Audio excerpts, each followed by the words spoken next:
Sir Anand lấy thứ ta sẽ gặp mình cái cái lỗ khớp lên. Anand SDPO Anand yamna marin leiba maribang ningba aluga Bharat Jati gi oina Manipuri mani am sokthok chaninga ba police officer mani mabu encounter nataba lona lumaga yamna Kawadi Act magi makhada cold blooded activity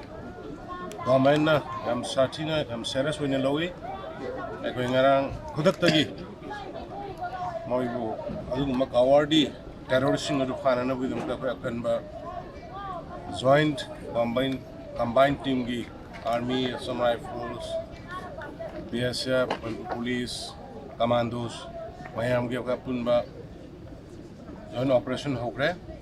culprit sing the phadriphoba ekoi left no coming operation What is the security?